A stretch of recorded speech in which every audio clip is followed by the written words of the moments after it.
Hai, Assalamualaikum. Saya Nazwa Amran. Kali ini saya nak berkongsi dengan anda semua mengenai penulisan, dunia penulisan dan pengalaman saya lah dalam dunia penulisan. Saya ni Alhamdulillah dah mula menulis tu, jelas sejak sekolah lah kan kita belajar menulis. Maksud saya mula menulis seperti artikel dan sebagainya. Jadi Alhamdulillah saya mula start minat nak jadi penulis artikel ni pada umur saya 17 tahun. Waktu ni kira zaman-zaman blog kalau tak salah saya.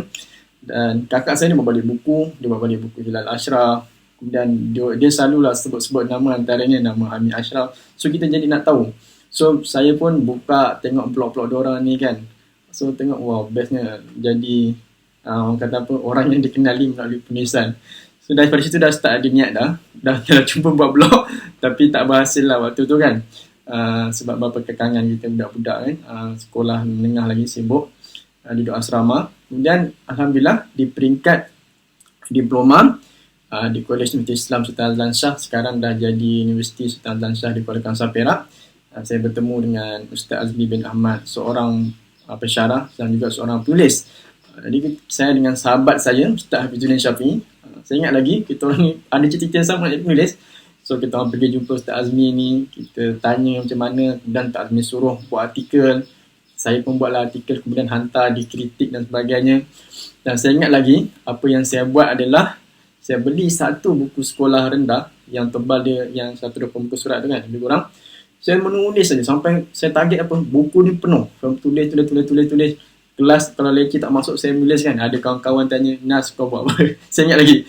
Saya kata dengan dia saya nak tulis buku. Ada yang beli bahan dan sebagainya lah kan. Tapi saya tetap tulis dan Alhamdulillah 2014 saya kira dah siap lah kan.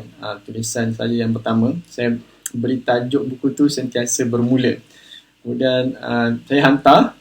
Kita tak ada pengalaman, kita tak tahu macam nak propose kan. Tapi tak ada jawapan lama. So saya pun macam putus asa lah. So mungkin aku tak layak jadi penulis. Kemudian sambungannya last ni, waktu saya belajar di Indonesia tahun 2017 kan, saya still membaca lagi. Minat membaca tu masih ada. So bila kita baca buku orang, baca buku motivasi, kita rasa why tulisan dia ni boleh jadi buku, padahal hampir sama. Aku punya tulisan pun berikan maksud yang sama, nilai yang sama kan. Kenapa dia boleh jadi buku? Kenapa tidak akulah macam tu. Kemudian saya pun ini saya rasa yang paling penting sekali point. Saya pun tanya kepada penulis-penulis yang dah jadi penulis lah. Saya tanya Tuan Khairul Abdullah, terkenal. Kemudian saya tanya Azman Hussein, saya tanya Hamid Ashraf, macam mana nak jadikan tulisan kita ni bentuk manuskrip yang layak. Kita boleh hantar ke debate. Sebab memang kita tak ada pergi kelas ke apa kan. Kita kata waktu tu memang tak adalah maklumat sampai. Sebab saya ingat saya pun ada Facebook lepas PN. Handphone pun, saya ingat handphone yang Android saya pakai waktu pergi belajar di Indonesia waktu tu 2014. Semua pakai handphone yang tak ada warna. Nokia atau slide tu kan. Itulah handphone saya. So bila 2014 ke Indonesia barulah ada maklumat tu. Dan Alhamdulillah bila saya hantar tahun 2017 saya hantar balik, diterima. Dan saya kira itulah buku saya yang pertama. Dan saya ubah menjadi tajuk dia Tak Perlu Sempurna, di bawah Masrid Sinian Berhad. Dan Alhamdulillah diikuti pula tahun yang 2018 buku kedua saya Orang Yang Lupa Takkan Ingat Perkara Esok. 2019 saya target nak terbitkan 3 buah buku setahun. Dan Alhamdulillah berjaya. Itu merupakan pencapaian yang saya letak untuk diri saya lah kan. Bukan semua penulis letak mesti macam tu, tapi saya target untuk tahun 2019 ni 3 naskah buku dan saya berjaya. Awal tahun tu saya terbit buku Life is Beautiful bawah Masrid. Dan buku Life is Beautiful ni kira buku yang banyak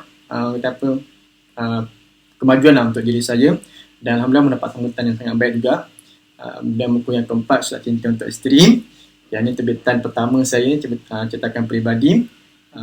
Hadiah lah orang kahwin kan, walaupun saya kahwin bulan 9. So saya buat buku ni khas untuk keluar betul-betul lepas kahwin.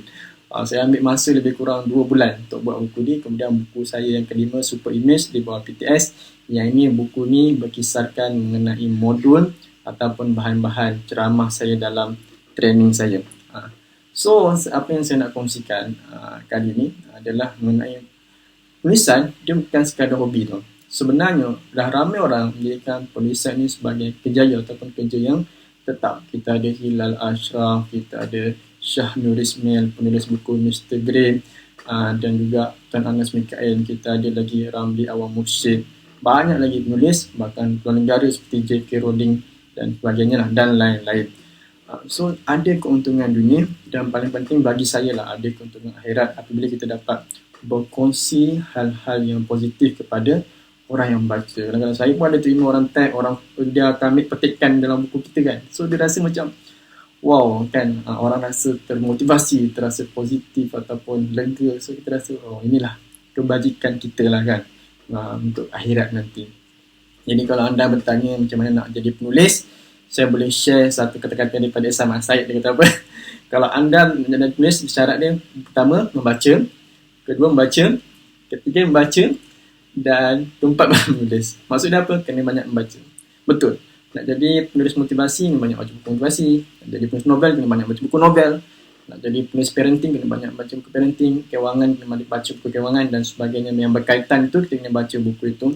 Barulah kita akan ada idea untuk menulis. Dan bila menulis ni, kita tulis je. Jangan kita rasa down, jangan kita nilai, jangan kita rasa tak yakin. Sampai kita siapkan, barulah kemudian kita buat penambah baikan. Tuan-tuan dan puan, rakan-rakan, mana ada orang dia nak buat sesuatu, tiba-tiba terus jadi hebat. Suatu orang nak belajar melukis, dia belajar melukis, tiba-tiba terus lukis Mona Lisa, mustahil. So semua take time, semua perlukan proses. Dan proses insya-Allah kita akan dapat. Dan kalau ada orang tanya lah apa motivasi saya untuk menulis ni, saya cuma ada satu motivasi. Dan quote ni saya letakkan dalam buku saya yang pertama, Tak Perlu Sempurna, ada. Apa quote tu? Quote ni disandarkan kepada Imam Ghazali. Kata-kata Imam Ghazali yang berbunyi, kalau kamu bukan anak raja, bukan anak hartawan, maka jadilah penulis.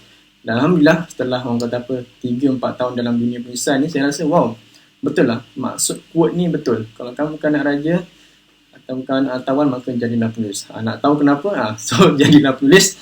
Kemudian selain daripada itu, macam saya sebut tadi, apa motivasinya? Motivasinya adalah kita akan jadikan buku kita ni sebagai hadiah untuk generasi baru dan juga sebagai manfaat kepada pembaca untuk dapat hal-hal yang positif dalam kehidupan mereka.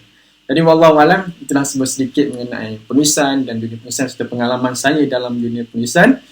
Kalau ada apa-apa nak tanya, boleh terus DM atau PM saya. Wallahualam. Assalamualaikum warahmatullahi wabarakatuh.